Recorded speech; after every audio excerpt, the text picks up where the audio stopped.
Merci d'être resté avec nous pour un Allo Docteur consacré aujourd'hui à ce qu'on appelle l'aphasie, c'est-à-dire la perte complète ou partielle de la capacité à communiquer oralement. Le langage, c'est ce qui permet bien sûr d'exprimer une pensée, le plus souvent par la parole, mais une personne aphasique va aussi confondre les mots, les sons et souffrir de problèmes d'articulation et de syntaxe. Tout ça provient d'une atteinte du parti du cerveau. Alors il existe des ateliers de théâtre spécialement réservés aux personnes aphasiques, un bon moyen de travailler sur la communication et de poursuivre le travail mis en œuvre par les orthophonistes.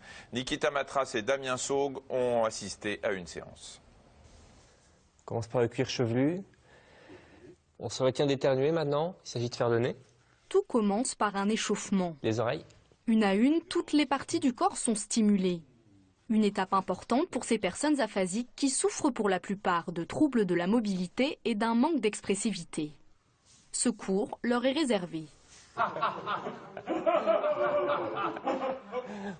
Cet atelier théâtre est bénéfique pour les aphasiques, en ce qui permet donc un travail sur l'expression vocale et sur l'expression corporelle. Il y a des exercices de mime, de texte, de voix.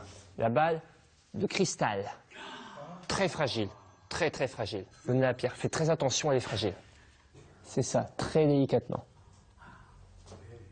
Parmi les participants, Michel, devenu aphasique il y a 13 ans, il a perdu l'usage de la parole suite à un AVC.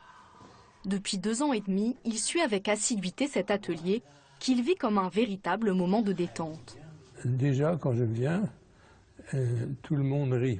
C'est première, c'est ça. Et on fait l'espèce de théâtre en riant,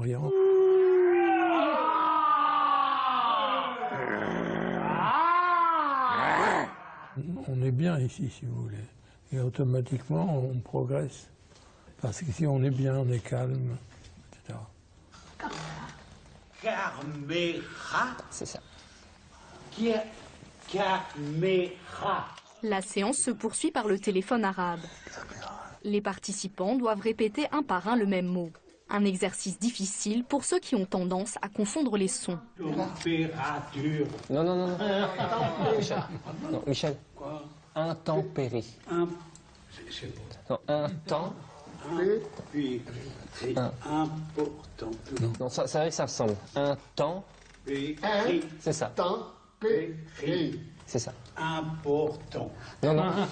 Cet exercice est intéressant donc, pour les aphasiques, ce qui fait travailler donc l'écoute, mais aussi et surtout l'articulation et émission de voix. Bravo.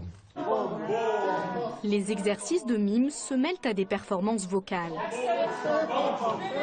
L'objectif est de travailler la communication sous toutes ses formes.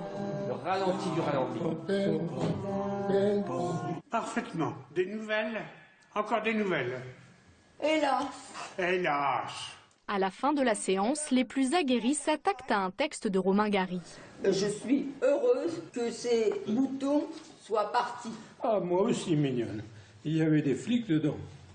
Je vous jure que c'est pas moi. Un exercice difficile qui demande beaucoup de concentration et un effort de prononciation. J'ai mis de la teinture d'iode, mignonne. Ça brûle. Maintenant, ça fait 13 ans que je suis aphasique, alors ça va.